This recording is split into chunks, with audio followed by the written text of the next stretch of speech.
Era uma quinta-feira comum de agosto de 2019, quando o chão desapareceu debaixo dos meus pés. Eu tinha 57 anos, trabalhava como engenheiro civil há mais de 30 e achava que conhecia cada centímetro do terreno em que pisava. Havia construído pontes sobre rios caudalosos no interior de Minas Gerais. Havia calculado cargas e tensões em estruturas que sustentavam viadutos. Havia aprendido pela prática diária de décadas que o colapso de qualquer estrutura começa sempre por um defeito invisível que ninguém teve disciplina de investigar. Aprendi isso na engenharia. Aprendi que os problemas que matam não são os que você vê. São os que estão escondidos nas juntas, nas soleiras, nos ângulos que o olhar comum não alcança. Mas naquele dia de agosto, às 14h22 da tarde, enquanto eu estava sentado na sala de reuniões da construtora Cavalcante em Melo, em Uberlândia, revisando a planilha de custos de uma obra no bairro Santa Mônica, o meu celular vibrou com um número que eu reconheci imediatamente. Era o gerente da agência do Banco do Brasil, onde minha mãe mantinha a conta corrente que eu administrava como seu procurador legal há 8 anos. Me chamo Renato Cavalcante, filho único.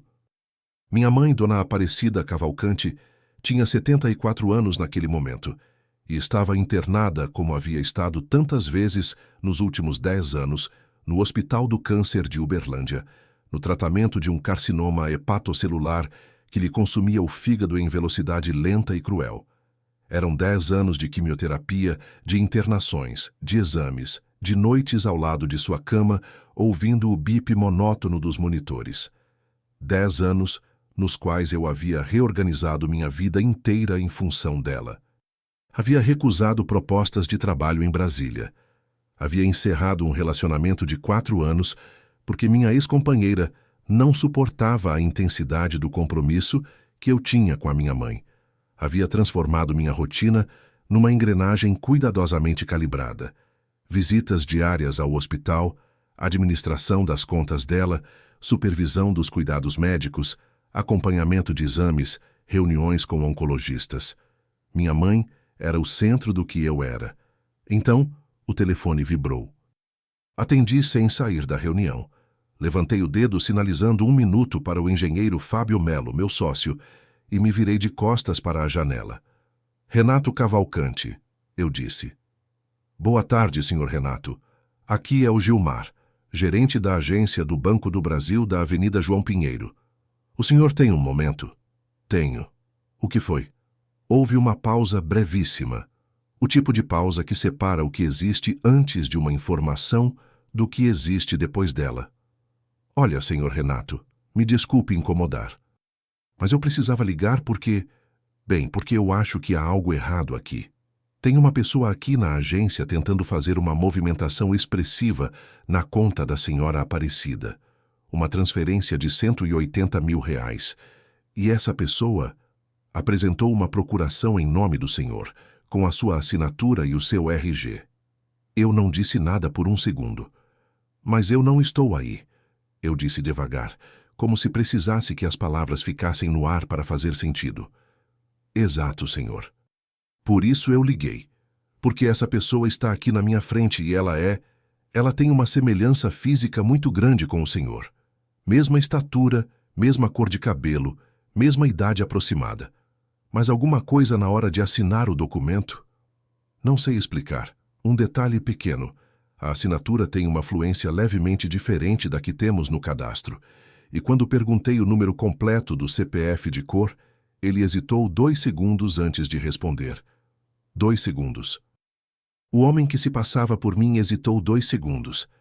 Doutor Gilmar, eu disse, e minha voz saiu absolutamente firme, o que me surpreende até hoje. O senhor pode segurar essa pessoa aí por mais 15 minutos? Posso tentar. Vou dizer que preciso confirmar alguns dados complementares com a central. Faça isso. Não deixe ele sair. Eu estou a 12 minutos daí. Estou indo agora. Desliguei o telefone. Fábio Melo me olhou com a expressão de quem percebe que algo grave acabou de acontecer. Preciso ir, eu disse apenas. Peguei o paletó, as chaves e saí. Dirigi os 12 minutos com a cabeça funcionando numa velocidade que nunca experimentei antes. Não era pânico. Era uma clareza fria e perturbadora. Alguém tinha uma procuração em meu nome. Alguém tinha o meu RG, o meu CPF e uma assinatura que imitava a minha com precisão suficiente para chegar até a mesa de um gerente bancário. Alguém tinha decidido usar minha identidade para esvaziar a conta de uma mulher de 74 anos que estava deitada num leito de hospital com um dreno no fígado. E alguém tinha o meu rosto. Ou ao menos se parecia o suficiente comigo para enganar um funcionário de banco que nunca havia me visto pessoalmente. Estacionei na Avenida João Pinheiro com uma precisão mecânica, entrei na agência e identifiquei o Gilmar pela mesa central, exatamente como eu havia visualizado. Ele me viu entrar e seus olhos foram imediatamente para um ponto atrás de mim, no setor de atendimento preferencial. Eu segui o olhar dele e fiquei paralisado. O homem estava sentado numa cadeira de frente para um atendente. Tinha os meus ombros. Tinha a minha postura, aquela postura levemente encurvada para a frente que minha mãe sempre reclamou que eu tinha. Tinha o cabelo grisalho, cortado do mesmo jeito que eu cortava o meu, rente na nuca e mais longo na parte de cima. Usava uma camisa polo azul marinho, calça bege de tecido, aproximadamente a minha altura, aproximadamente a minha estrutura física. Ele ainda não tinha me visto. Gilmar se levantou e veio ao meu encontro com a cara de quem estava tentando não demonstrar que acabava de testemunhar algo sobrenatural. "Senhor Renato", ele disse baixinho, "esse é o senhor, né? Você acabou de chegar." "Sou eu, Gilmar. Esse ali não é." Olhei uma vez mais para o homem. Ele havia se virado levemente no atendimento e por uma fração de segundo nossos olhares se cruzaram. Naquele instante, ele me reconheceu. E eu vi no rosto dele, num lapso de menos de um segundo, antes que ele compusesse a expressão novamente. Algo que eu nunca vou esquecer enquanto viver. Não era medo. Era surpresa calculada. Era a surpresa de quem havia planejado tudo com cuidado cirúrgico e, pela primeira vez, estava diante de uma variável que não tinha previsto. Era a surpresa de quem conhecia aquela situação, de quem tinha feito aquilo antes. Antes de continuar essa história, deixe seu like agora se você quer ver essa pessoa receber o que merece. E me conte nos comentários de onde você está assistindo e que horas são aí. Estou curioso para saber quem está acompanhando a valentia de Omar neste momento. Agora sim, vamos continuar. O homem se levantou devagar. Não correu. Não gritou. Simplesmente se levantou com a calma de quem decide que a melhor saída é a dignidade encenada. Pegou um envelope que estava sobre a mesa do atendente, enfiou debaixo do braço e começou a caminhar em direção à saída com passadas longas e regulares. "Segura esse homem", eu disse para Gilmar, e minha voz saiu alta o suficiente para que 2 seguranças da agência se movessem simultaneamente. Ele foi detido antes de chegar à porta giratória. Ficou parado de costas para mim por um segundo, depois se virou lentamente, e eu o encarei de frente pela primeira vez. Havia uma semelhança que me perturbava profundamente. Não era uma cópia, não era um sósia de filme, mas era uma semelhança suficiente para fazer qualquer pessoa vacilar. O mesmo tipo de rosto, oval, com a testa larga que eu herdei do meu pai. O mesmo tom de pele. Os olhos eram diferentes. Os dele eram castanho claros, quase âmbar, enquanto os meus são escuros. Mas a quem olhasse de longe, ou a quem nunca tivesse me visto pessoalmente, a confusão seria plausível. Mas não era isso que me deixou imóvel naquele corredor do banco. O que me deixou imóvel foi a expressão dele ao me encarar. Não havia remorso, não havia vergonha. Havia apenas uma espécie de avaliação profissional e fria, como se ele estivesse medindo o tamanho do problema que eu representava para o seu próximo passo. E havia outra coisa. Havia um reconhecimento que ia além daquele momento. Uma familiaridade que não tinha nada a ver com ter visto minha foto numa procuração falsificada. Aquele homem me conhecia. Não sabia ainda de que forma. Não sabia ainda qual era a extensão do que estava prestes a descobrir. Mas no segundo em que os nossos olhares se encontraram no corredor daquele banco em Uberlândia, numa tarde comum de agosto de 2019, Eu soube que aquilo não era o começo da história. Era o momento em que a história que já existia finalmente se tornava visível. E o que estava escondido embaixo era muito mais fundo, muito mais antigo e muito mais doloroso do que qualquer coisa que eu poderia ter calculado naquela tarde. Para entender o que aconteceu naquele banco, você precisa entender o que eu construí antes. Sou filho único de Aparecida e Arnaldo Cavalcante. Meu pai era funcionário dos Correios em Uberlândia, um homem metódico e silencioso que acordava às 5h40 todos os dias da sua vida e nunca chegou atrasado ao trabalho nenhuma vez em 32 anos de serviço público. Morreu em 2001 de infarto, aos 58 anos, deixando uma casa quitada no bairro Jardim Caraíba, uma poupança de aproximadamente R$42 mil e uma máquina de cortar grama que minha mãe tentou vender 3 vezes, e sempre desistiu na última hora porque dizia que o cheiro do motor era o cheiro do Arnaldo. Eu me formei em Engenharia Civil pela Universidade Federal de Uberlândia em 1986. Fiz pós-graduação em Estruturas na Unicamp em 1989.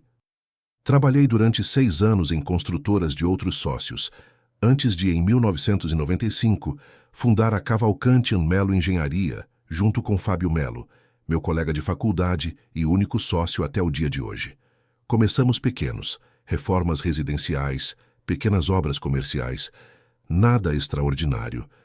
Mas Fábio tinha um talento natural para relacionamento com clientes e eu tinha uma obsessão quase doentia por precisão técnica. A combinação funcionou. Em 2003, ganhamos nossa primeira grande licitação municipal, a reforma de um viaduto na Avenida Rondon Pacheco. Em 2007, firmamos contrato com uma incorporadora de São Paulo para construir 2 edifícios residenciais no bairro Saraiva. Em 2012, a empresa havia crescido ao ponto em que tínhamos 47 funcionários diretos, 3 obras simultâneas e um faturamento anual que havia superado os R$12 milhões.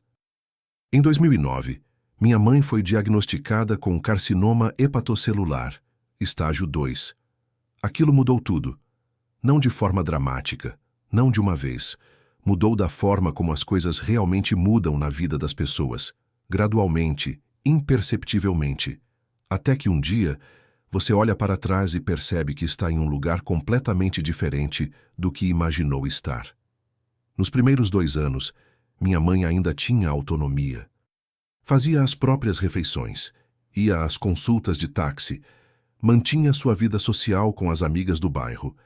Eu a visitava 3 vezes por semana e gerenciava as questões financeiras dela, o pagamento das contas, o extrato bancário, as questões do plano de saúde, de forma paralela à minha rotina de trabalho.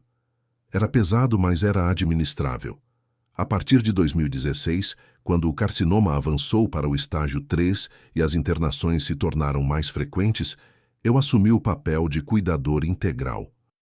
Contratei uma cuidadora diurna, uma mulher chamada Nelly, que vinha de segunda a sexta. Eu cobria os fins de semana e todas as internações. A empresa funcionava com Fábio na linha de frente dos clientes e eu mais focado no back-office técnico, o que me permitia alguma flexibilidade de horário. Nessa reorganização toda, havia uma coisa que eu nunca havia feito: constituir um núcleo familiar próprio. Nunca me casei. Cheguei perto algumas vezes. O relacionamento mais sério que tive foi com uma mulher chamada Cristiane, professora universitária entre 2011 e 2015. Ela queria casamento, filhos, uma estrutura que eu não tinha condições de oferecer no ritmo em que vivia. Separamos sem drama, sem rancor, mas com a clareza de que cada um de nós havia escolhido uma vida que era incompatível com a do outro. Depois da Cristiane, eu me fechei. Não de forma consciente. Não tomei a decisão de ficar só. Simplesmente não havia mais espaço. Não havia energia depois do trabalho, dos relatórios de obra, das visitas ao hospital, das reuniões com médicos, das ligações com o plano de saúde, das prestações de conta que eu prestava mensalmente a mim mesmo sobre o estado das finanças da minha mãe.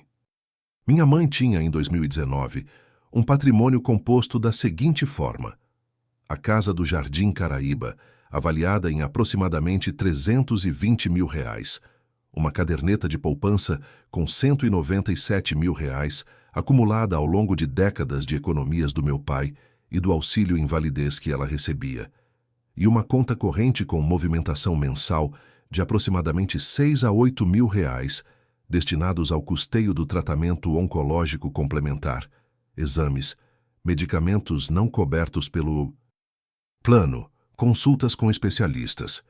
Eu era o procurador legal dela desde 2011. Tinha acesso às contas, assinava documentos em seu nome quando ela não conseguia comparecer pessoalmente, administrava tudo com um controle obsessivo que qualquer contador forense teria aprovado sem ressalvas. O que eu não tinha era suspeita. Não havia motivo para ter. Era minha mãe. Era a pessoa mais importante da minha vida.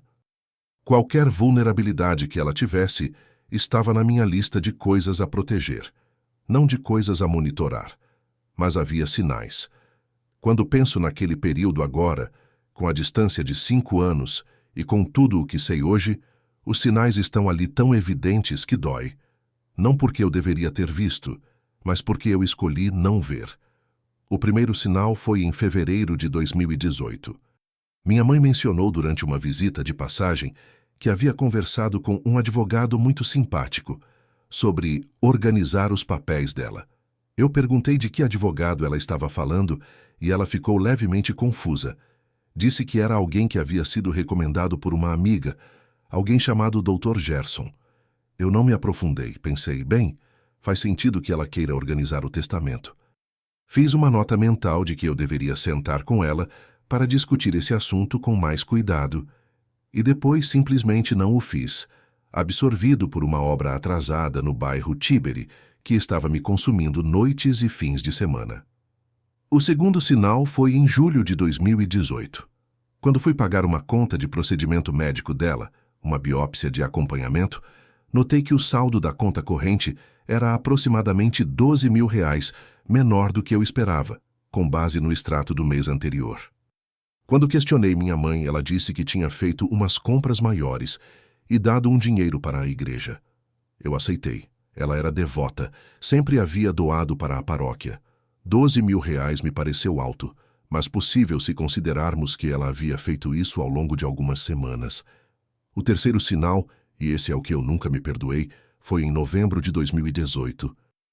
Minha mãe disse numa conversa aparentemente casual sobre o futuro da casa dela: "Você sabe que eu sei que você vai cuidar tudo da forma certa, né, Renato? Mas tem coisas que precisam ser do jeito que precisa ser." Eu não entendi o que ela queria dizer. Achei que era o câncer e os medicamentos falando, uma certa imprecisão que havia começado a aparecer no raciocínio dela nas semanas de pós-quimioterapia. Mudei de assunto. Falei da obra, falei do tempo. Hoje eu sei o que ela estava tentando me dizer. Ela estava tentando me alertar e não tinha coragem de fazer isso de forma direta. A Cavalcante Melo, em 2019, estava bem posicionada. Fábio e eu havíamos constituído uma holding familiar 2 anos antes, a CVL Participações Lítida. E para concentrar os ativos imobiliários que a empresa havia acumulado, 3 imóveis comerciais no centro de Uberlândia, um terreno industrial em prata e uma participação minoritária de 18% numa incorporadora de Araguari. O patrimônio pessoal total era estimado em aproximadamente R$4,2 milhões, mas o meu maior ativo era outro. Era o fato de que minha mãe me amava, e eu a amava.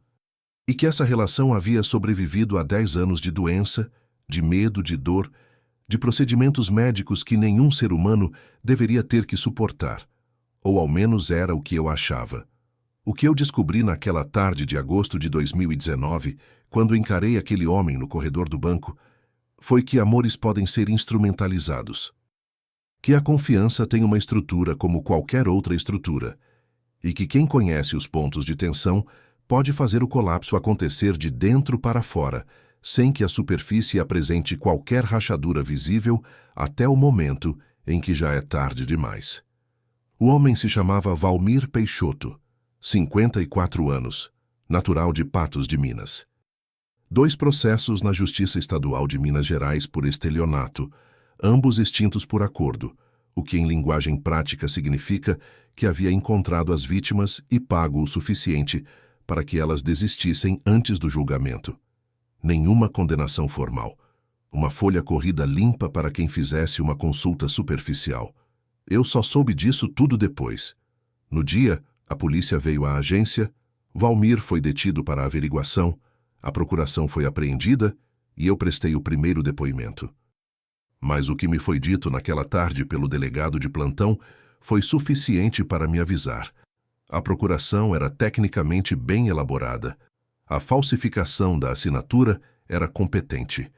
O RG que ele carregava era uma réplica física tão precisa do meu que o policial que o examinou levou 90 segundos para identificar o número de série incorreto no canto inferior direito do documento.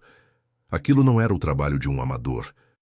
Valmir foi liberado após 5 horas de depoimento, porque não havia naquele momento prova suficiente de flagrante para a manutenção da prisão. A procuração era falsa, mas a questão de autoria material precisava ser investigada. Ele saiu com a obrigação de comparecer semanalmente à delegacia enquanto o inquérito corria. Eu saí do banco às 19 horas e fui direto ao hospital. Minha mãe estava acordada. Tinha feito uma sessão de quimioterapia naquela manhã e estava mais pálida do que o normal, com a toalha dobrada sobre o peito e os olhos entreabertos. Quando me viu entrar, sorriu daquele jeito que ela tinha. Um sorriso que começava pelos olhos antes de chegar à boca. Renato, você veio mais cedo hoje. Sentei na cadeira ao lado da cama. Segurei a mão dela. Mãe, eu preciso te perguntar uma coisa. E preciso que você me responda com toda a honestidade. Ela me olhou e algo em sua expressão mudou. Não foi culpa. Não foi medo. Foi algo mais próximo de alívio, como se uma tensão que havia morado nela por muito tempo tivesse encontrado, finalmente, a saída. O Valmir foi ao banco, eu disse. Os olhos dela se encheram de lágrimas imediatamente. E então eu soube. Levei 1 hora para extrair a história completa. Não porque ela tentou esconder, mas porque cada parte da história era dolorosa de uma forma diferente, e minha mãe estava medicada, cansada, e carregava aquilo havia muito tempo. O Valmir Peixoto havia aparecido na vida dela em outubro de 2017.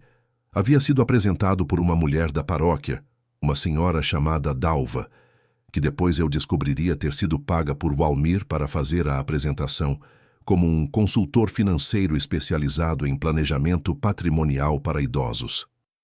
Havia visitado minha mãe na casa dela no Jardim Caraíba, em 4 ocasiões ao longo de 3 meses. Era atencioso, bem vestido, articulado. Falava de investimentos com segurança, de proteção de patrimônio, de como os filhos às vezes sem querer acabam complicando as coisas. Uma frase que naquele contexto, com aquela mulher doente e solitária, havia plantado uma semente de dúvida que cresceu lentamente. Ele disse que você podia, sem querer, complicar a herança, disse minha mãe com a voz embargada. Que às vezes os filhos têm dívidas, problemas na empresa, e que o patrimônio da mãe fica em risco. E você acreditou nisso? Eu não sei, Renato. Eu estava com medo. Eu estava com muito medo de morrer e de deixar as coisas mal resolvidas. O medo da morte, a ferramenta mais antiga do mundo.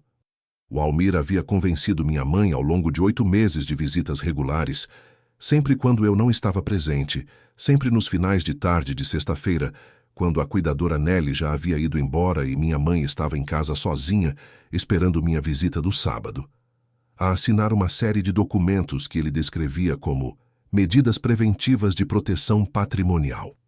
Quando eu finalmente obtive acesso a esses documentos, o que levou 3 semanas, e exigiu a intervenção de um advogado, o que encontrei me deixou sentado no escritório por 15 minutos sem conseguir falar.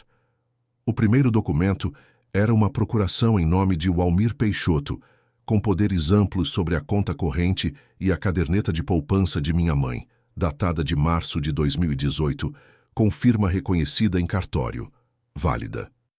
O segundo era uma alteração no testamento que minha mãe havia feito em 2009, no qual ela me deixava a totalidade dos seus bens.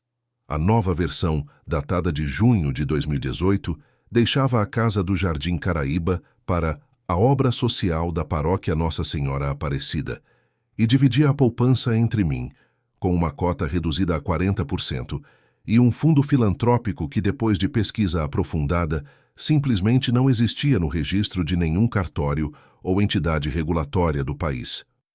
O terceiro documento me paralisou de uma forma diferente. Era um contrato de prestação de serviços de consultoria financeira e patrimonial, firmado entre minha mãe e uma empresa chamada WP Consultoria e Gestão Liteda, inscrita no CNPJ, com sede declarada em Patos de Minas. O objeto do contrato: gestão e reorganização do patrimônio da contratante, pelo prazo de 36 meses, com honorários mensais de R$ 2.800, R$ 2.800 por mês, por 36 meses. Eles haviam convencido uma mulher de 73 anos, com câncer no fígado, medicada com opioides de segunda linha e antidepressivos, a assinar um contrato de serviços de consultoria de mais de R$ 100.000, e estavam recebendo esse valor mensalmente desde agosto de 2018. Mas isso foi só a ponta do iceberg. Porque quando o meu advogado, Dr. Leandro Furtado, um criminalista que me foi indicado por Fábio Melo e que tinha reputação sólida nos tribunais do Triângulo Mineiro, solicitou junto ao Ministério Público a abertura de investigação patrimonial completa sobre a WP Consultoria, o que os auditores encontraram nos extratos bancários da conta de minha mãe foi muito pior do que os honorários mensais.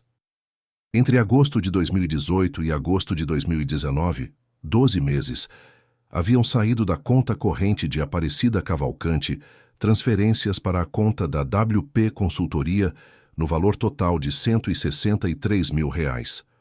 Os honorários contratuais teriam dado, no período, R$ 33.600. A diferença, R$ 129.400, havia sido retirada em parcelas que variavam entre R$ 4.000 e R$ 19.000, todas justificadas em documentos internos da WP como consultorias extraordinárias e serviços de assessoria jurídica especializada. Nenhum desses serviços havia sido prestado. Havia mais.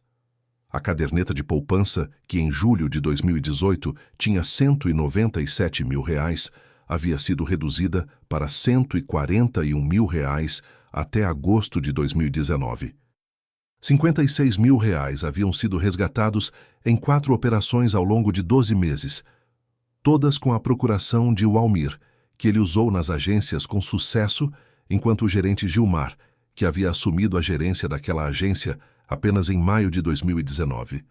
Não existia para notar a inconsistência. No total, R$ 219.400 desviados da conta de minha mãe em 12 meses. E no dia em que fui ao banco, o dia em que Gilmar ligou, o dia em que cheguei a tempo, o Almir estava tentando executar a transferência final de R$ 180.000 da caderneta de poupança. Seria o esvaziamento quase total dos recursos líquidos de minha mãe.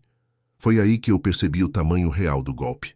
Não era apenas o dinheiro era devastador, mas era recuperável. O que não era recuperável era o seguinte: o Almir e alguém mais, porque aquilo não era obra de um único homem, havia sofisticação jurídica demais para isso. Haviam passado 22 meses construindo uma relação de confiança com minha mãe enferma. Haviam identificado as fragilidades dela com precisão clínica e haviam usado o medo dela, o medo mais profundo e legítimo que uma mãe pode ter. O medo de deixar o filho desamparado, de deixar as coisas mal resolvidas, como alavanca para transformá-la em instrumento da própria destruição financeira. E haviam usado a imagem de mim, meu rosto, minha presença, minha identidade, como peça dessa operação. Porque o homem que havia chegado ao banco naquele dia não era apenas alguém tentando sacar dinheiro com uma procuração falsa. Era parte de uma encenação muito mais elaborada. A procuração falsa em meu nome tinha um propósito específico. Se a operação desse errado e fosse investigada, a culpa apontaria para mim. Um filho que esvaziava a conta da própria mãe doente seria uma narrativa simples, palatável e devastadora. Eles estavam me incriminando enquanto me roubavam. Nos 3 dias seguintes ao ocorrido no banco, Eu não dormi mais de 2 horas por noite. Não por angústia, embora ela estivesse lá pesando em cada pensamento, mas porque havia uma quantidade imensa de informação para processar, documentos para reunir, pessoas para contatar, decisões estratégicas para tomar. Leandro Furtado me disse no segundo dia: Renato, você tem 2 caminhos. Você vai para a polícia com tudo o que tem e acompanha uma investigação que vai durar entre 2 e 4 anos, com resultado incerto, ou você constrói um caso tão sólido antes de entrar com qualquer coisa que a promotoria vai ter muito mais dificuldade de dispensar o que você traz. Eu recomendo o segundo caminho. Quanto tempo esse segundo caminho leva? Se você me der acesso a tudo o que preciso e se as investigações paralelas confirmarem o que estamos suspeitando, 3 meses, talvez 4. Pode começar hoje? Já comecei. Leandro indicou imediatamente um contador forense, o Dr. Hélio Brandão de Belo Horizonte, especializado em fraudes financeiras contra idosos e em reconstrução de fluxos de caixa fraudulentos. Hélio veio a Uberlândia na semana seguinte, reuniu-se comigo por 6 horas e começou o trabalho de reconstrução histórica das contas de minha mãe. Mas havia outra linha de investigação que eu precisava conduzir pessoalmente. A procuração falsa em meu nome exigia que alguém tivesse acesso a informações muito específicas sobre mim. Meu RG, meu CPF, meu estado civil, minha filiação, meu endereço profissional. Não são dados impossíveis de obter. Existem formas ilegais de acesso a cadastros. Há mercado negro para isso, mas a precisão da falsificação, a qualidade dos documentos e o fato de que o homem que se passou por mim tinha uma semelhança física cuidadosamente trabalhada sugeriam algo mais. Sugeria que havia alguém próximo a mim que havia fornecido essas informações. Alguém que me conhecia, que tinha me visto, que sabia como eu me vestia, como eu andava, o corte do meu cabelo. Comecei a olhar para dentro. Fiz uma lista mental de todas as pessoas que tinham acesso regular à minha rotina. Fábio Melo, meu sócio, mas Fábio era meu amigo de 35 anos, e eu simplesmente não conseguia formular nenhuma hipótese que justificasse a desconfiança. A secretária da empresa, Renata. 3 engenheiros contratados, a cuidadora Nelly, o contador da empresa, Augusto Soares. E depois havia as pessoas do círculo da minha mãe, as amigas da paróquia, os médicos, as enfermeiras. E então havia Dalva, a mulher que havia apresentado o Almir à minha mãe. Quando Leandro enviou um investigador particular, um ex-delegado chamado Mário Campos, homem de 51 anos, discreto, metódico, caro e absolutamente eficiente, para verificar o histórico de Dalva, o que encontramos em 48 horas reorganizou completamente o mapa do que estava acontecendo. Dalva Mendonça, 62 anos, frequentadora da mesma paróquia que minha mãe havia 23 anos, era ao mesmo tempo cliente e sócia oculta da WP Consultoria de Gestão Limitada. Não aparecia no contrato social da empresa. O sócio registrado era apenas Valmir Peixoto. Mas nas movimentações bancárias que Hélio havia reconstruído, havia transferências mensais regulares de conta da WP para uma conta em nome de uma empresa de cosméticos registrada em nome da filha de Dalva, entre 2 e 3 mil reais por mês, ao longo de 18 meses.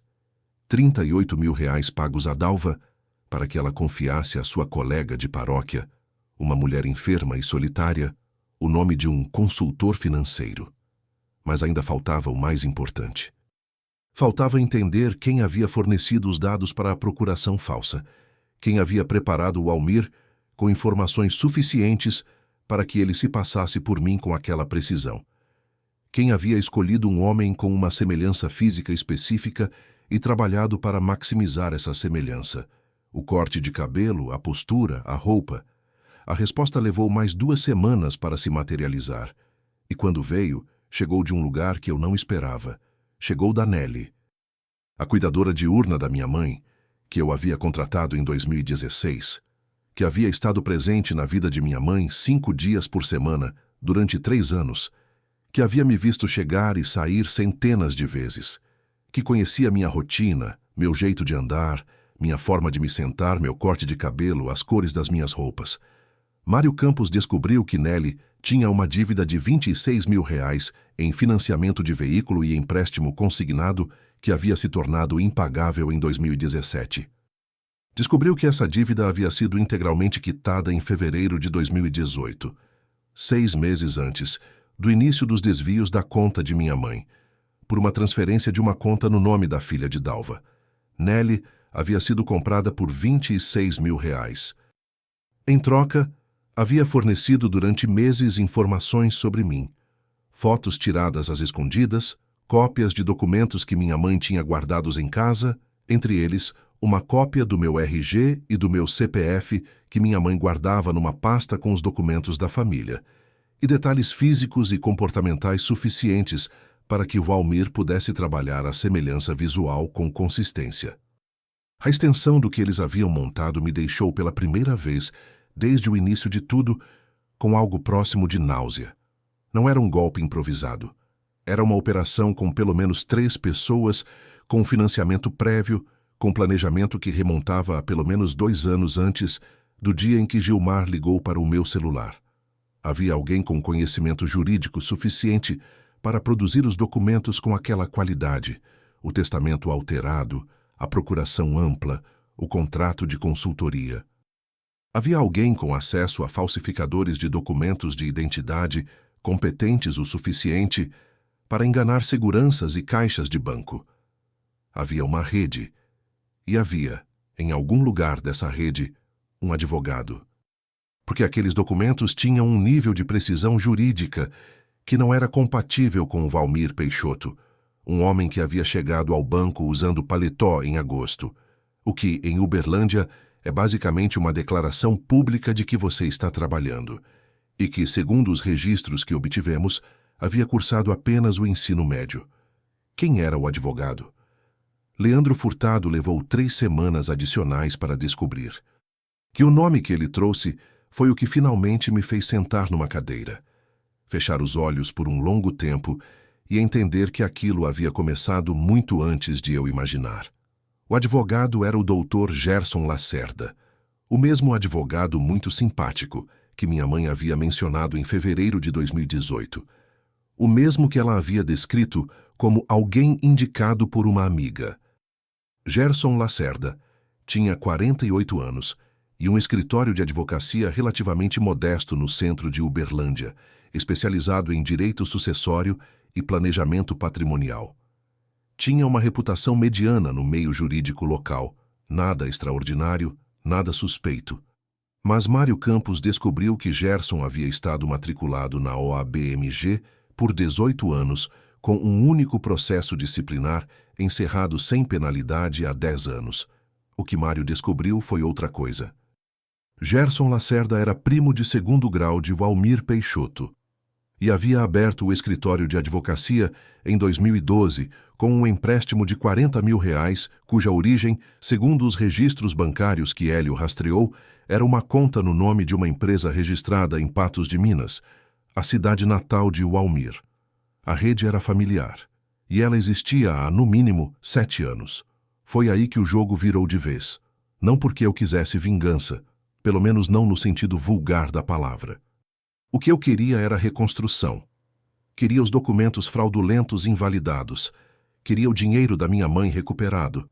Queria que os 3, Valmir, Gerson e Dalva, respondessem na forma da lei pelo que haviam feito a uma mulher doente, sozinha, num leito de hospital. E queria fazer isso de forma que minha mãe não precisasse passar pelo processo de ser informada de que havia sido manipulada por pessoas em quem confiara durante meses. Ela já estava fraca demais. Aquilo a destruiria de uma forma que o câncer ainda não havia conseguido. Leandro Furtado montou a estratégia em 3 frentes simultâneas. A primeira frente era criminal. Com base nas provas reunidas por Mário Campos e Hélio Brandão, os extratos bancários reconstruídos, as transferências para a WP Consultoria, os pagamentos a Dalva, o rastreamento do empréstimo de Gerson e os documentos da procuração falsa e do testamento alterado. Leandro redigiu uma notícia-crime detalhada, de 43 páginas, endereçada à Delegacia Especializada em Crimes contra a Pessoa Idosa, que havia sido instalada em Uberlândia em 2017. O documento listava os crimes: estelionato qualificado em face de pessoa idosa, falsidade ideológica, uso de documento falso, associação criminosa e, no caso de Gerson Lacerda, patrocínio infiel e violação do dever profissional, o que implicava também representação ao Tribunal de Ética da OAB-MG. A segunda frente era cível. Leandro ajuizou uma ação de nulidade dos atos jurídicos praticados por Valmir Peixoto, em nome de minha mãe, argumentando, com base em laudos médicos que obtivemos dos oncologistas responsáveis pelo tratamento dela, que a capacidade cognitiva de Aparecida Cavalcante estava comprometida pelo uso prolongado de medicamentos específicos durante os períodos em que os documentos haviam sido assinados. 3 médicos atestaram em documentos formais que a combinação de morfina de segunda linha, corticosteroides e antidepressivos que minha mãe usava era consistente com estados de vulnerabilidade cognitiva que prejudicavam o discernimento para atos de grande complexidade jurídica. Essa era a base para a nulidade. Além disso, a ação incluía pedido de restituição integral dos valores desviados com correção monetária e danos morais.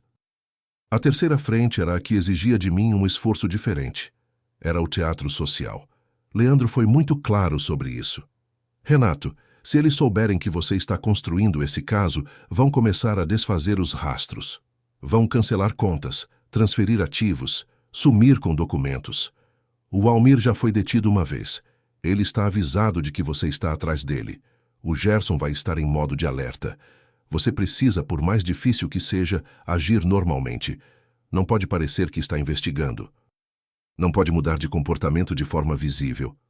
O que você está me pedindo é para fingir que não sei de nada. Por aproximadamente 80 dias, 3 meses em que eu continuei visitando minha mãe no hospital, sem dizer a ela que o Valmir estava sendo investigado. 3 meses em que continuei aparecendo nas obras, revisando planilhas, respondendo e-mails, jantando com Fábio nas sextas-feiras, como se o mundo fosse o mesmo de antes. 3 meses em que passei por Nelly na casa da minha mãe nos fins de semana. Ela ainda estava trabalhando, porque afastá-la teria levantado suspeitas, e a cumprimentei normalmente, perguntei se estava tudo bem, agradecer pelo cuidado. Eu não tenho palavras para descrever o que aquilo custou, mas havia uma coisa que eu pude fazer enquanto o teatro continuava. Leandro solicitou ao juízo uma tutela de urgência para bloqueio preventivo da conta corrente da WP Consultoria e das contas pessoais de Valmir Peixoto. Com base na documentação já apresentada, o juiz deferiu o bloqueio em 48 horas, o que significava que qualquer tentativa de movimentar ou esconder o dinheiro já desviado seria interrompida imediatamente. Hélio Brandão, por sua vez, havia identificado que Valmir tinha, além da WP Consultoria, participação em mais 2 empresas, uma empresa de eventos em Araguari e uma importadora de produtos de beleza em Uberlândia. Ambas foram incluídas na ação cível como potenciais instrumentos de lavagem dos valores desviados. Em paralelo, o testamento fraudulentamente alterado foi contestado formalmente em cartório, com a apresentação de perícia grafotécnica contratada por Leandro, que concluiu, com 92% de probabilidade, que a assinatura de minha mãe no documento havia sido obtida em condições de vulnerabilidade ou parcialmente falsificada. A análise indicava traços de tremor e pressão inconsistentes com a assinatura habitual de Aparecida em outros documentos do mesmo período. O câncer havia dado à minha mãe um leve tremor na mão direita desde 2017. Gerson Lacerda havia aproveitado esse tremor para justificar a irregularidade da assinatura como característica da condição médica da signatária. Mas o perito que Leandro contratou identificou que o ângulo de pressão era inconsistente com tremor orgânico. Era inconsistente com qualquer condição médica. Era o tipo de imprecisão que acontece quando alguém guia a mão de outra pessoa. ou quando a outra pessoa está sedada além do ponto de total consciência. Aquilo me manteve acordado por 3 noites consecutivas. A ideia de que alguém havia segurado a mão da minha mãe. A ideia de que ela havia assinado sem entender completamente o que estava assinando. Ou pior, com entendimento parcial num estado de medo e confusão cuidadosamente cultivado por meses de manipulação, acreditando que estava protegendo o filho quando na verdade estava sendo usada para destruí-lo. Eu precisei de toda a minha disciplina de engenheiro, a mesma disciplina que me ensinava que uma estrutura não pode ser desmontada enquanto está sob carga, que é preciso esperar o momento certo para retirar cada suporte, para não ir até a delegacia no dia seguinte e exigir que Valmir Peixoto fosse preso imediatamente. Mas não foi isso que fiz. O que fiz foi o seguinte: às 22 horas de uma sexta-feira de outubro de 2019, sentado no escritório da empresa com Leandro Furtado e Hélio Brandão, com 76 páginas de documentação sobre a mesa, revisei cada prova, cada linha de extrato, cada documento falsificado, cada transferência bancária. E assinei o protocolo de entrega da notícia crime que seria apresentada na manhã seguinte, 83 dias depois do dia em que Gilmar me ligou. A Delegacia Especializada em Crimes contra a Pessoa Idosa recebeu a notícia crime numa manhã de outubro de 2019, numa terça-feira de sol forte, com a temperatura de Uberlândia já marcando 32 graus às 9 da manhã. O delegado titular, o Dr. Márcio Andrade, recebeu Leandro Furtado pessoalmente. Eu não estava presente. Por orientação de Leandro, o ideal era que eu me mantivesse na condição de vítima indireta, enquanto a investigação criminal corria, para não dar à defesa dos acusados qualquer argumento de conflito de interesse ou de contaminação do inquérito. Fiquei na empresa esperando. Às 11h45 da manhã, Leandro me ligou. Delegado recebeu tudo. Pediu 24 horas para avaliar. Disse que a documentação é sólida. Usou a palavra robusta, Renato. Advogados de delegado não usam essa palavra para coisas que não vão a lugar nenhum. E os mandados. Representação por busca e apreensão no escritório do Gerson já está redigida. Vamos protocolar amanhã. Se o delegado deferir junto com o pedido de prisão preventiva do Valmir, a operação pode acontecer ainda esta semana. Aconteceu na quinta-feira. Às 6 da manhã de uma quinta-feira de outubro, 4 viaturas da Polícia Civil e 2 carros dos auditores do GAECO, o Grupo de Atuação Especial de Combate ao Crime Organizado, que havia sido acionado porque a magnitude dos crimes justificava a estrutura, chegaram simultaneamente ao escritório do Dr. Gerson Lacerda, no centro de Uberlândia, e à residência de Valmir Peixoto, no bairro Morada Nova. Eu soube por Leandro. Não havia como eu estar presente, e nem queria estar. O que a busca e apreensão encontrou no escritório de Gerson Lacerda foi além do que esperávamos. Havia um arquivo físico, uma pasta suspensa, identificada com um número de processo interno, que continha documentos de outras 4 clientes, 4 mulheres. 3 delas, como minha mãe, estavam na faixa dos 70 anos. Uma tinha 68. Todas tinham em comum o seguinte: eram viúvas ou separadas, viviam sozinhas ou com cuidadores, tinham patrimônio imobiliário ou financeiro relevante, e todas tinham filhos ou parentes que eram seus procuradores legais ou herdeiros presumidos. O modus operandi era idêntico ao usado com minha mãe. Apresentação por uma pessoa de confiança, visitas regulares para a construção de vínculo, instrumentalização do medo da morte e da preocupação com a herança, assinatura de documentos em condições de vulnerabilidade e extração gradual de recursos por meio de contratos de consultoria inflados.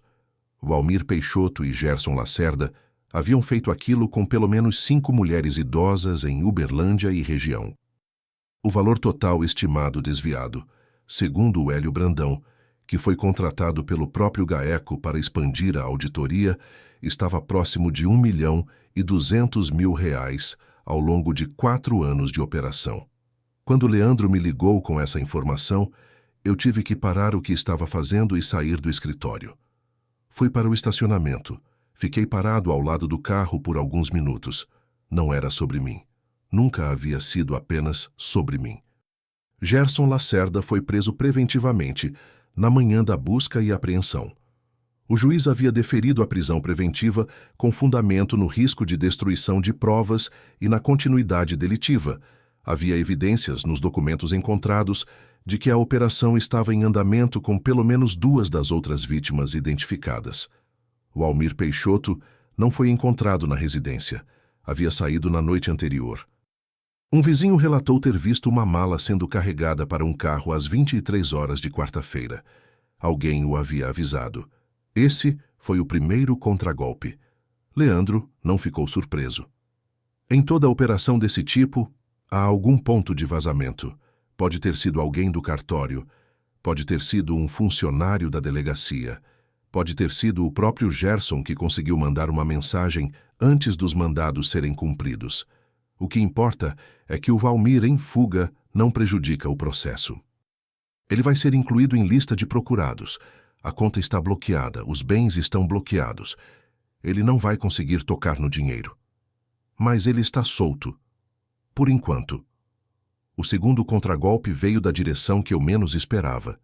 3 dias depois da prisão de Gerson, recebi uma ligação de um número que eu não reconhecia. Atendi e a voz do outro lado era de uma mulher que se identificou como Eliane Lacerda, esposa do Dr. Gerson Lacerda. Eu sei quem o senhor é, ela disse com uma firmeza que eu reconheci, como o tipo de firmeza que as pessoas constroem quando estão com medo e não querem que isso apareça. E eu quero que o senhor saiba que meu marido foi enganado pelo Walmir. Ele é vítima também. Assinou documentos sem saber o que estava assinando. Eu tenho filhos, senhor Cavalcante. 2 filhas adolescentes. O senhor não quer destruir uma família inocente. Fiz silêncio por alguns segundos. Dona Eliane, eu disse então.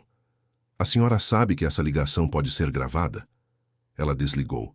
Liguei imediatamente para Leandro. Já sei, ele disse antes de eu terminar de explicar.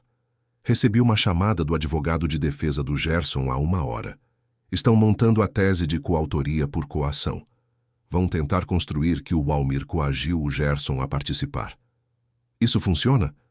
Não com o que temos. Gerson assinou os documentos.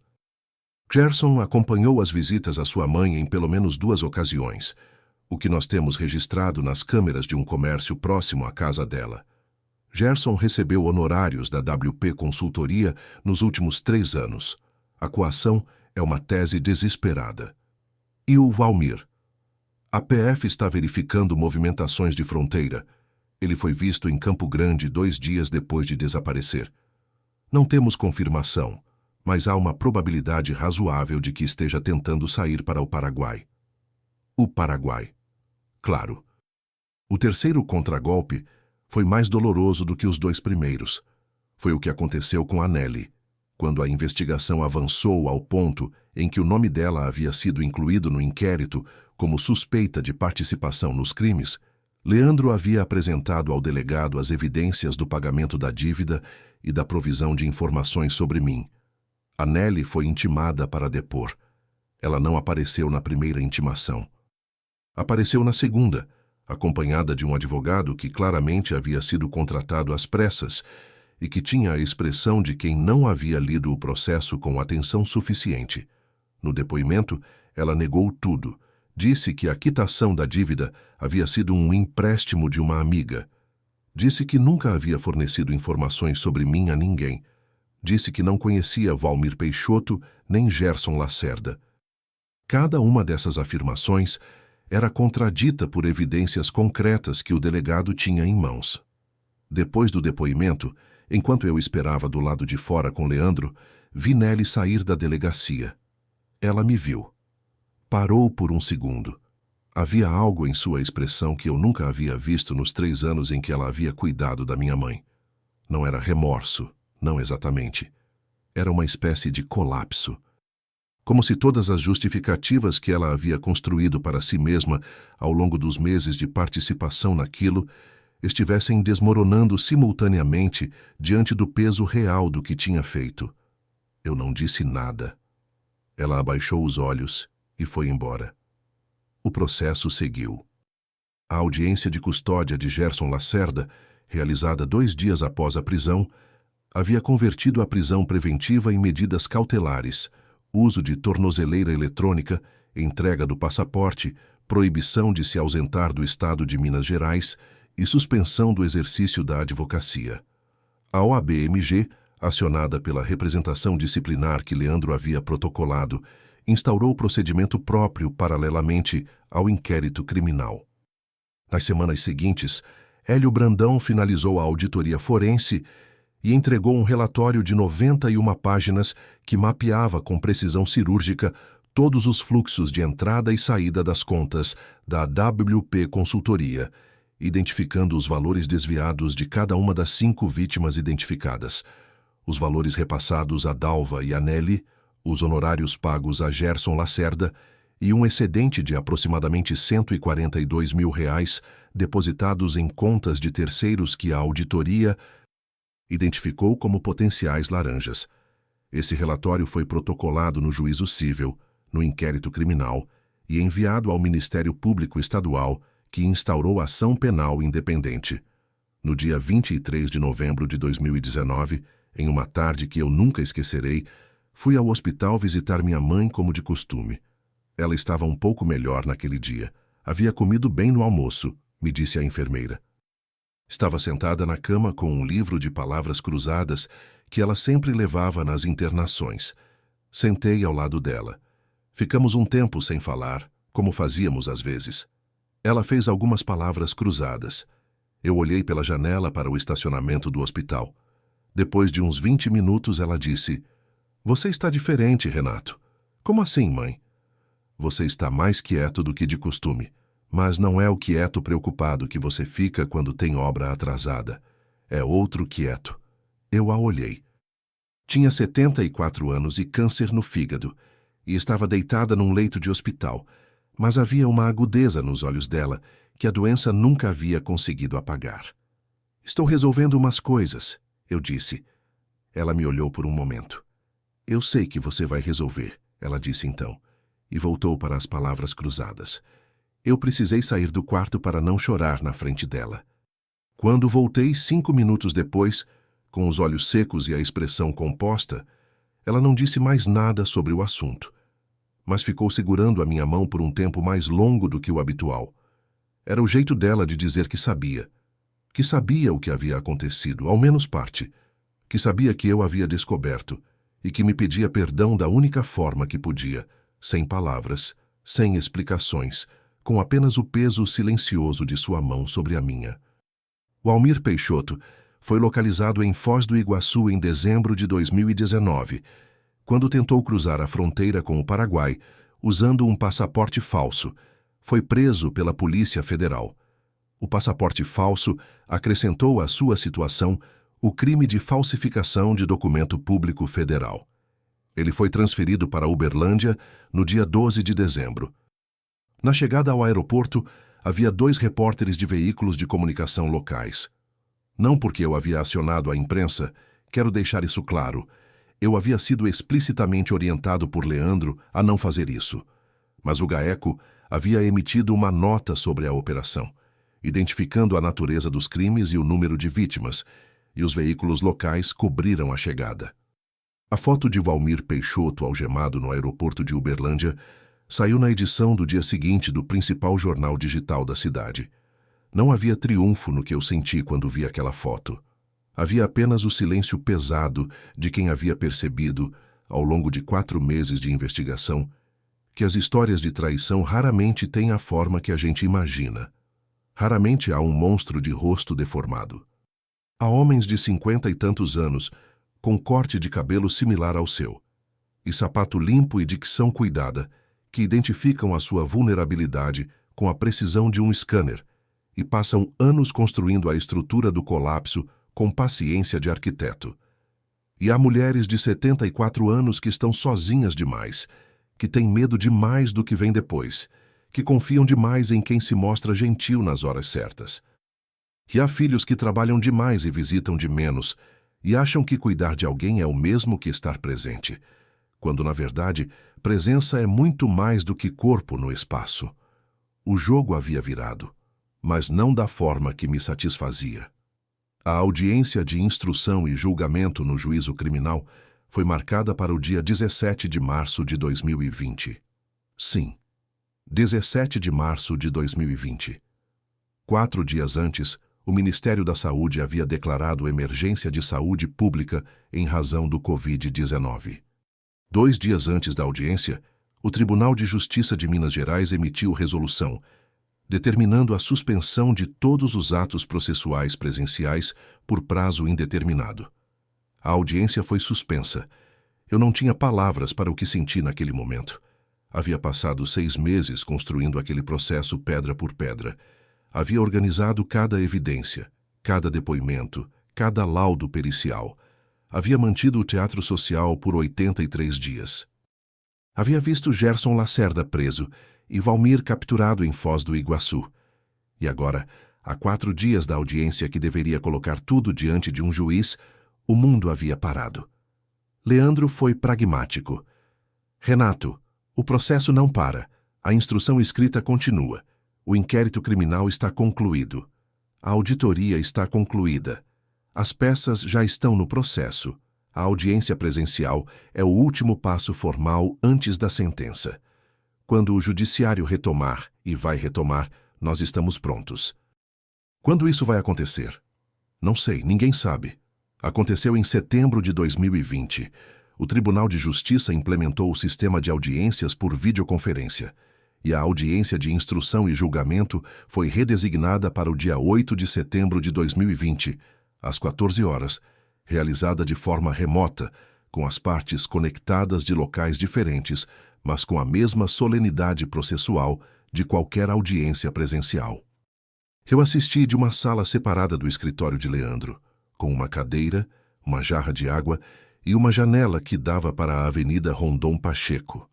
Walmir Peixoto apareceu na tela acompanhado do seu advogado de defesa, um criminalista de Belo Horizonte contratado, segundo Mário Campos havia apurado, com recursos que provavelmente vinham de valores desviados que haviam escapado ao bloqueio judicial.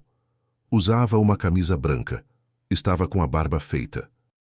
Tinha exatamente a mesma expressão que eu havia visto no corredor do banco, aquela avaliação profissional e fria que me havia perturbado no primeiro encontro.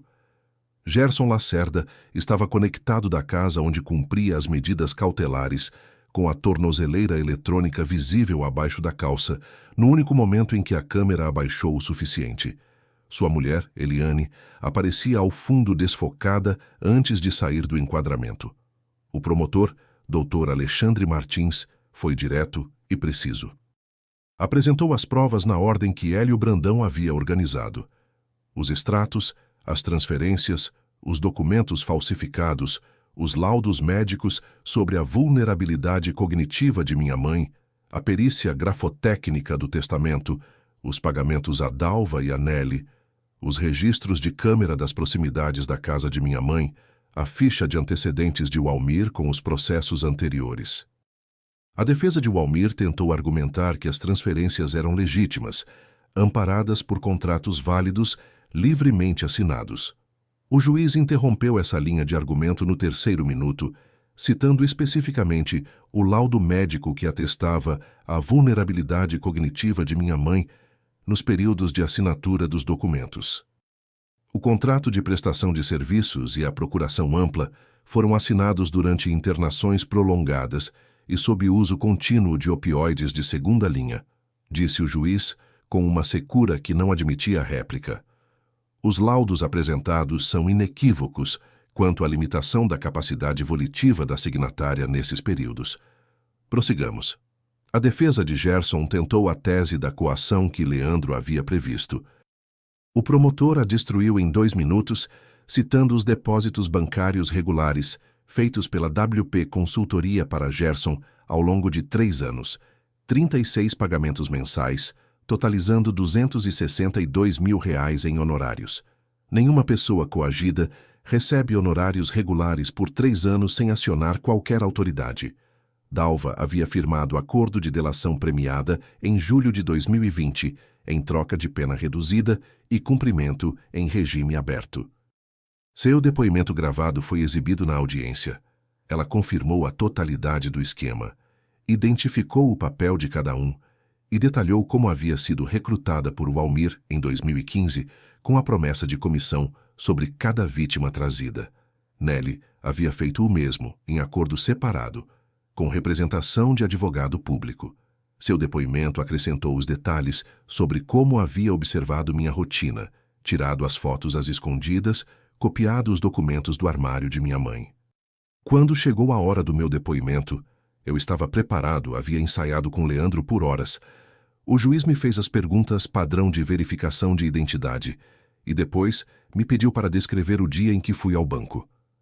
Eu descrevi. Descrevi a ligação do Gilmar, os 12 minutos de carro, a entrada na agência, o primeiro olhar para aquele homem sentado na cadeira.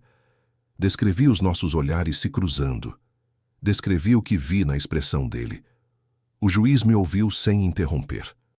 Depois perguntou: Senhor Cavalcante, o senhor tem algo a acrescentar além dos fatos narrados? Eu pensei por um momento. Tenho, doutor, eu disse. Quero que fique registrado nos autos que minha mãe tem 75 anos, que está há 11 anos em tratamento de câncer e que nunca soube até este momento do alcance completo do que foi feito a ela. Quero que o processo registre que ela não é vítima por ingenuidade. É vítima porque pessoas que deveriam ter um mínimo de decência aproveitaram da fé que ela tem nas outras pessoas para a destruir. Não há nada mais covarde do que isso. O juiz fez uma pausa. Está registrado, ele disse. A sentença não veio naquele dia. Veio no dia 22 de outubro de 2020, 44 dias depois da audiência. Liguei para Leandro às 8 da manhã e ele disse: Chegou. Você quer ler ou quer que eu te resuma? Me resume primeiro. Walmir. 6 anos e 8 meses em regime fechado, mais 2 anos em regime semiaberto, pelos crimes de estelionato qualificado em face de pessoa idosa, associação criminosa e falsidade ideológica. Inabilitação para exercício de qualquer atividade de consultoria ou gestão financeira pelo prazo de 10 anos após o cumprimento da pena. Gerson. 3 anos e 4 meses em regime semiaberto, com suspensão do direito de exercer a advocacia pelo prazo de 5 anos, a contar do trânsito em julgado. Dalva. 2 anos em regime aberto com prestação de serviços comunitários, em razão do acordo de delação. Nelly. 18 meses em regime aberto com suspensão condicional, dada a menor participação e a colaboração. Fiz silêncio. E o dinheiro? A sentença determina a restituição integral dos valores desviados, com correção pelo IPCA desde as datas de cada transação. O total é de R$ 273.600 para sua mãe, corrigido. Os bens bloqueados de Walmir e da WP Consultoria cobrem aproximadamente 68% desse valor. O resto vai ter que ser executado. 68% é recuperável? Sim. Devemos ter o dinheiro em conta em uns 8 meses, se o recurso da defesa não atrasar muito. Eles vão recorrer? Com certeza. Mas a sentença está muito bem fundamentada. As chances de reforma substantiva são pequenas. Eu fui sentar na varanda do meu apartamento com o telefone ainda na mão. Era uma manhã de outubro, com o céu limpo de Uberlândia e o barulho do tráfego da avenida lá embaixo. O tipo de manhã que não tem nada de excepcional, que seria igual a qualquer outra manhã de qualquer outra semana se eu não soubesse o que acabara de ler. Fiquei pensando em Walmir Peixoto, em Gerson Lacerda com a tornozeleira eletrônica visível abaixo da calça, em Dalva, que havia vendido a amizade de uma mulher enferma por 2 a 3 mil reais por mês. Em Nelly, que havia vendido a privacidade da minha mãe por 26 mil reais de dívida quitada. E em minha mãe, que naquele momento estava no quarto do apartamento, onde eu a havia instalado depois da última alta hospitalar, dormindo com a respiração levemente irregular, que o câncer e os anos de tratamento haviam deixado como marca permanente. Eu havia prometido a mim mesmo que quando a sentença viesse, eu sentiria algo grandioso. Algo próximo de vitória, de justiça feita, de um peso levantado dos ombros. O que senti foi muito mais silencioso do que isso, e muito mais complicado. Naquele mesmo dia, à tarde, fui até o quarto da minha mãe. Ela estava acordada, sentada na cama com o livro de palavras cruzadas. Me viu entrar e sorriu. Sentei na beira da cama. Mãe, preciso te contar uma coisa. Ela fechou o livro e me olhou. Eu contei tudo. Levei 1 hora. Contei sobre Valmir, sobre Gerson, sobre Dalva, sobre a procuração falsa, sobre os documentos do testamento. Contei sobre o banco, sobre a investigação, sobre a sentença. Contei sobre o dinheiro desviado. Não contei sobre Nelly. Não soube fazer isso. Talvez nunca saiba. Minha mãe ouviu tudo sem me interromper uma única vez. Quando terminei, havia uma expressão no rosto dela que eu não consigo classificar com precisão até hoje. Era uma mistura de vergonha e alívio e dor e aquela agudeza que o câncer nunca havia conseguido apagar. Eu deveria ter te contado, ela disse, com a voz muito baixa. Mãe. Não, eu deveria. Eu sabia que alguma coisa estava errada e eu não te contei porque tinha medo.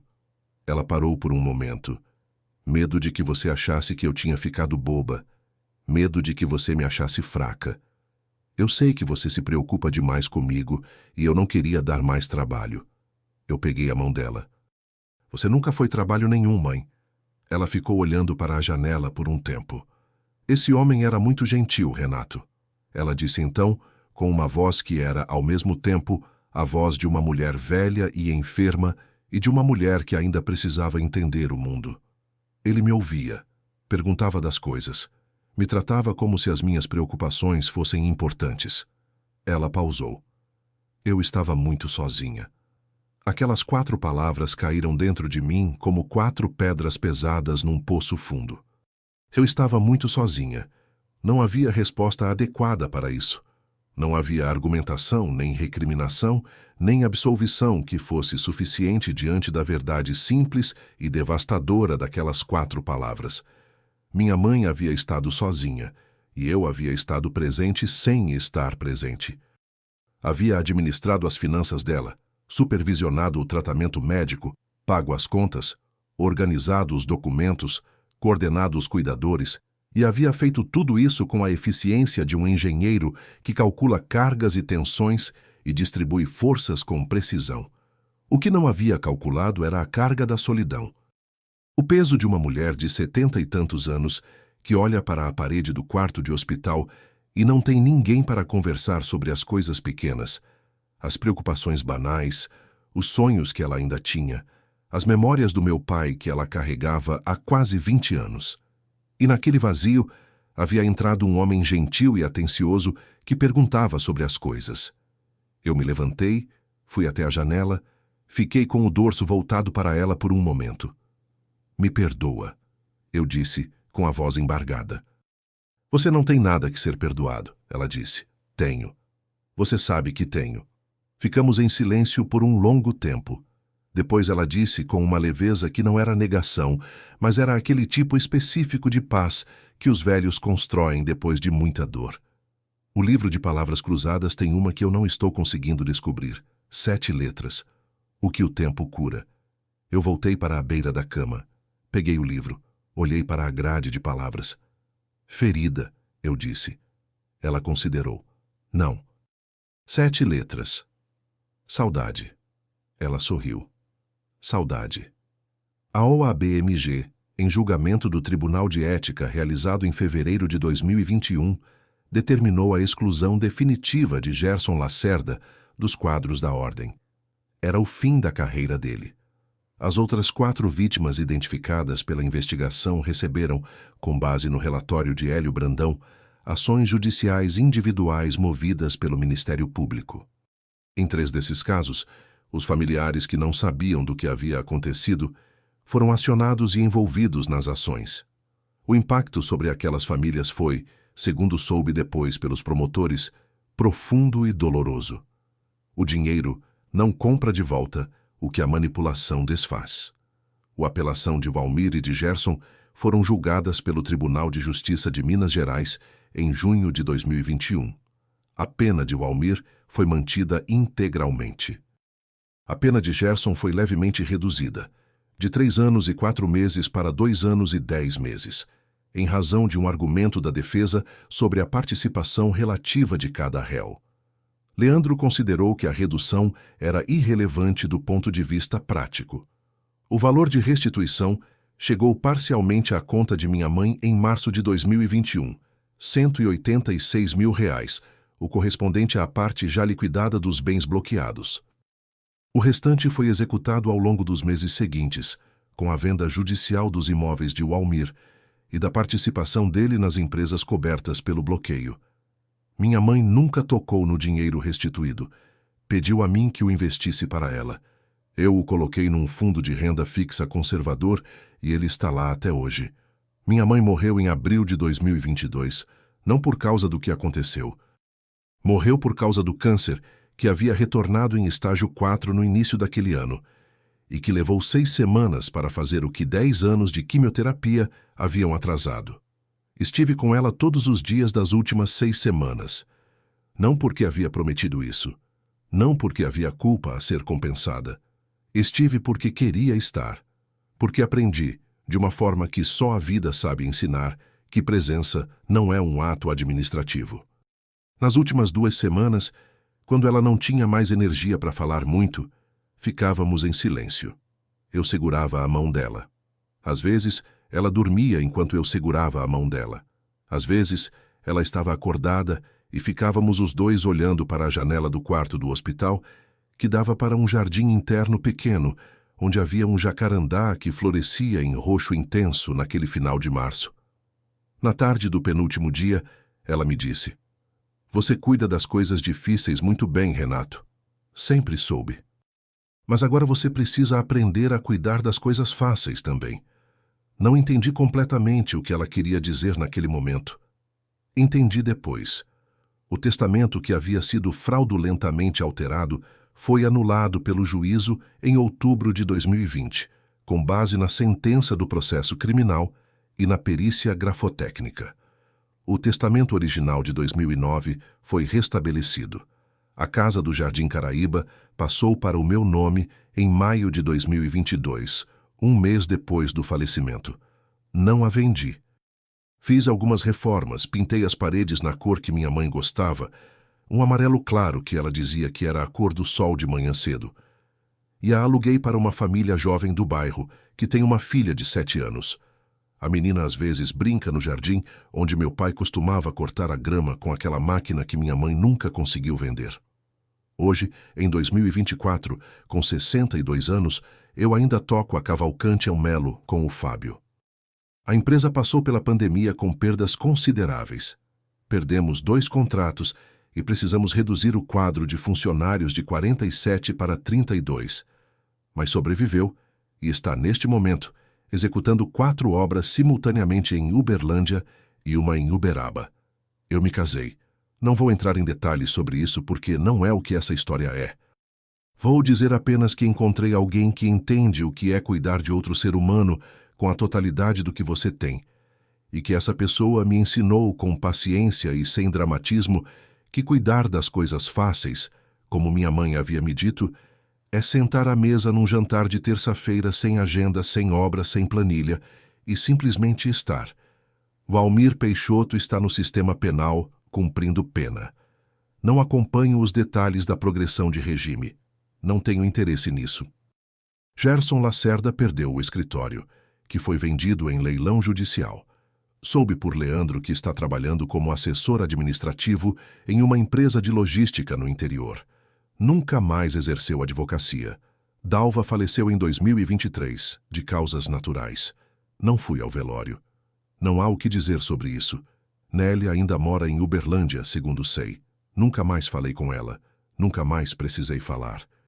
Mário Campos, o investigador, me mandou uma mensagem no dia em que a sentença transitou em julgado. Dizia apenas: trabalho feito. É o tipo de homem que não precisa de mais do que isso. Leandro Furtado virou amigo próximo. Jantamos com as famílias algumas vezes por ano. Ele tem um humor seco e cirúrgico que me faz bem. Hélio Brandão continua em Belo Horizonte e continua sendo o melhor contador forense que já conheci. Recomendei seu trabalho para outras 3 pessoas nos últimos anos. O que eu aprendi com tudo isso é mais simples do que parece e, ao mesmo tempo, mais difícil de carregar.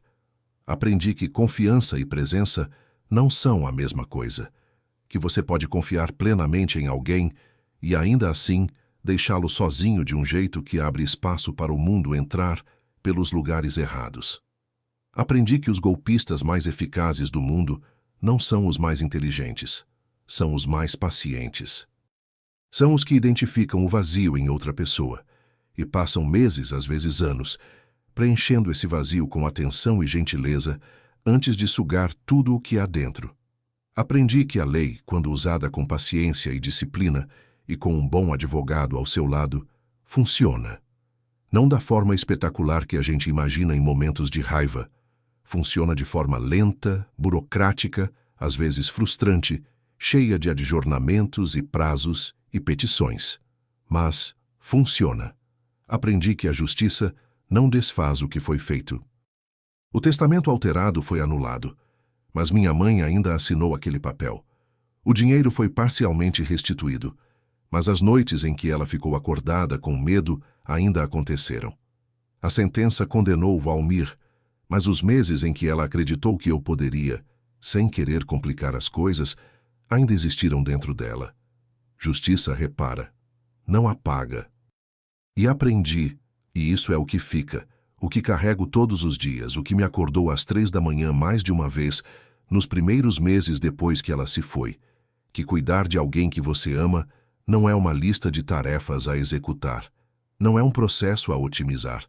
É uma presença que precisa ter textura, que precisa ter ruído, que precisa ter a imperfeição de 2 seres humanos que não sabem exatamente o que fazer, mas estão ali do mesmo jeito. Minha mãe esteve muito sozinha. E o que eu fiz foi suficiente para proteger o patrimônio dela, para garantir o tratamento médico, para punir quem a explorou. O que não fiz foi suficiente para que ela nunca precisasse da gentileza de um estranho. Essa é a parte da história que não tem clímax legal, não tem audiência, não tem sentença, não tem restituição. É apenas a parte que fica. É apenas o jacarandá roxo na janela do hospital, e a mão dela na minha, e a palavra saudade numa grade de palavras cruzadas numa tarde de agosto de 2019. Se essa história chegou até você, se você ficou aqui até o final comigo, então você sabe que a valentia de Omar não é sobre vingança. É sobre o que a gente faz quando a vida coloca na sua frente algo que você não pediu e não merecia. É sobre encontrar dentro de si a disciplina para não agir com raiva e a coragem para agir com inteligência. É sobre a diferença entre o que parece justo e o que é possível, e sobre o que fica depois que o processo acabou, a sentença foi proferida e o mundo seguiu em frente. Se essa história tocou em algo, deixe seu like agora. Não por mim. Pela minha mãe, que nunca soube que um gerente de banco chamado Gilmar ligou num momento exato em que fazia diferença. Que nunca soube que um investigador particular chamado Mário Campos tirou 3 meses da vida dele para reconstruir cada rastro. Que nunca soube que um contador forense chamado Hélio passou 91 páginas contando o que havia sido feito a ela. Se inscreva no canal Valentia de Omar para continuar ouvindo essas histórias. Cada uma delas é real na experiência humana que representa, mesmo que os nomes e os lugares sejam ficção. Cada uma delas tem dentro de si algo que você já sentiu ou um dia vai sentir. Me diga nos comentários, qual foi o momento desta história que ficou mais dentro de você? Foi o corredor do banco? Foi a audiência? Ou foi o livro de palavras cruzadas e a palavra saudade? E se você conhece alguém que cuida de um familiar idoso, compartilha essa história com essa pessoa. Não como aviso de perigo, mas como lembrete de que cuidar de alguém é muito mais do que administrar o perigo. É sentar ao lado da janela e não ter nada para fazer além de estar ali. Aqui é a valentia de Omar. Até a próxima história.